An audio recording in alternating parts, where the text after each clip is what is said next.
کسی طرح بھی عائد نہیں ہوتے۔ حضرت سعد تو حضور کے جلیل القدر صحابی ہے، وہ تو پہلے انتقال کر چکے تھے۔ اگر بیٹا نالائق ہو جائے تو باپ پر اس کا الزام عائد نہیں ہو سکتا۔ دیکھو نوح علیہ السلام پیغمبر ہیں اور بیٹا گمراہ اور کافر ہو گیا۔ لیکن سنیوں میں تمہیں ایک بات بتا دیتا ہوں، اس کو یاد رکھنا، جب کوئی شخص ایسی بات کہے یعنی ہمارے مسلک پر اعتراض کرے تو اس کا جواب دینے کے واسطے یہ بات تم یاد رکھنا، اگر عمر بن سعد کی وجہ سے کوئی حضرت سعد پر یا صحابہ پر اعتراض کرے یا الزام عائد کرے تو ان سے تم اتنا پوچھو کہ یہ شمر کون تھا؟ یہ شمر جس نے حضرت امام حسین کو شہید کیا، جو کربلا میں امام حسین کے سینے پر چڑھا، یہ شمر جس نے اولاد رسول پر بے انتہا ظلم و ستم کیا، یہ حضرت علی کا سالہ تھا اور حضرت عباس علمدار کا ماموں تھا۔ تو اگر عمر بن سعد کی وجہ سے تم حضرت سعد پر یا کسی صحابی پر اعتراض کرو تو شمر کی وجہ سے پھر حضرت علی پر اور حضرت عباس پر الزام عائد نہیں ہوتا۔ میں یہ کہتا ہوں کہ جس طرح عمر بن سعد کی وجہ سے حضرت سعد پر کوئی اعتراض اور الزام عائد نہیں ہوتا، اسی طرح شمر کی وجہ سے حضرت علی پر اور حضرت عباس علمدار پر بھی کوئی اعتراض اور الزام عائد نہیں ہوتا۔ ہر ایک کا اپنا اپنا فعل ہے۔ میرے بزرگوں اور دوستوں، باہر صورت عمر بن سعد بھی لشکر لے کر امام علی مقام کے مقابلے پر آ گئے۔ امام علی مقام عمر بن سعد سے ملے کیونکہ یہ خاندان قریش کا ایک فرد تھا، اس کے ساتھ دور کی رشتہ داری بھی تھی۔ امام علی مقام نے اس کو مل کر اس سے گفتگو کی۔ یہاں بھی میں ایک بات کرتا ہوں، یہ بڑی توجہ سے سنیے۔ جب عمر بن سعد لشکر لے کر آیا کوفے میں اور کربلا میں تو اس نے ایک شخص کو کہا کہ جاؤ حسین کے پاس میرا یہ پیغام لے جاؤ۔ وہ کہنے لگا جی کسی اور کو بھیجیے، مجھے ان کے سامنے جاتے ہوئے شرم آتی ہے کیونکہ میں ان لوگوں میں سے ہوں جنہوں نے ان کو خط لکھ کر بلایا۔ عمر بن سعد نے دوسرے کو بلایا، اس نے کہا جی میں نے بھی لکھا تھا۔ تیسرے کو بلایا، اس نے کہا جی میں نے بھی لکھا۔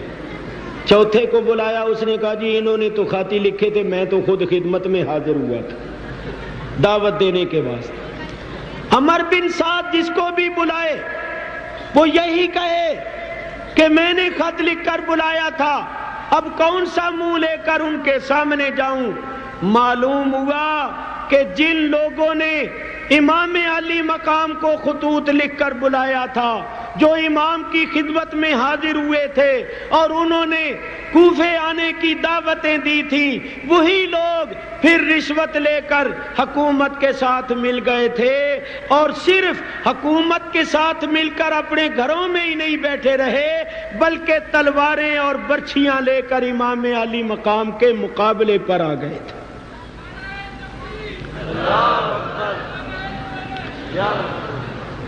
ابن زیاد نے کہا تم نے اتنی بڑی بڑی رشوتیں لی ہیں تو تم اتنی بڑی بڑی رشوتیں لے کر اپنے گھر نہیں بیٹھ سکتے ہو، بلکہ وفاداری کا عملی طور پر ثبوت دو اور امام حسین کے مقابلے پر جاؤ۔ تم نے دعوت دے کے خطوط لکھ کے بلایا تھا، اب تم ہی لوگ ان کے واسطے، ان کے ساتھ لڑنے کے واسطے جاؤ۔ تو وہ سب لوگ امام علی مقام کے مقابلے پر آ گئے تھے۔ اور یہ میری کتاب شام کربلا پڑھ لینا کہ امام علی مقام کو بلانے والے کون تھے، خطوط لکھنے والے کون تھے، رات کی تقریر میں بھی میں نے اشارتاً بیان کیا تھا، امام علی مقام کو بلانے والے وہی لوگ تھے جن کو خاص طور پر اہل بیت کی محبت کا دعویٰ تھا، جو اپنے آپ کو حضرت علی کی جماعت کہتے تھے۔ انہی لوگوں نے دعوت دے کر بلایا، انہوں نے ہی بے وفائی کی اور رشوت لے کر حکومت کے ساتھ مل گئے اور پھر مقابلے پر آ گئے۔ یہاں میں ایک بات اور بھی عرض کرتا ہوں، کوفے سے 4 آدمی کسی نہ کسی طرح چھپتے چھپاتے اور ہیلے بہانے اختیار کرتے ہوئے امام علی مقام تک پہنچ گئے۔ ان میں ایک حضرت نافع بن ہلال بھی تھے۔ انہوں نے آ کر امام سے ملاقات کی اور کہا، حضرت ہم آپ کو اللہ کا واسطہ دیتے ہیں کہ آپ واپس چلے جائیں۔ اب کوفہ وہ کوفہ نہیں رہ گیا، اب کوفہ آپ کے محبوں کا مرکز نہیں رہا بلکہ آپ کے دشمنوں کا مرکز بن گیا ہے۔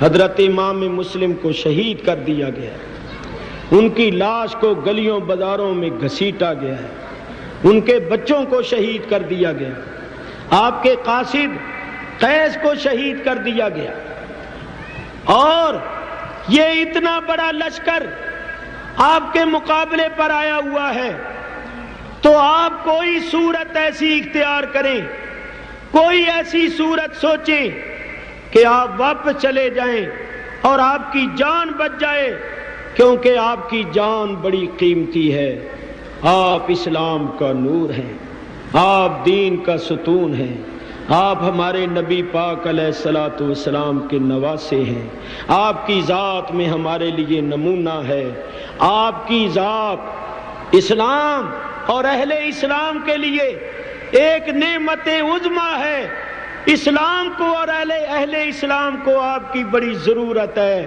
تو خدا کے لیے کسی طرح آپ اپنی جان بچائیے۔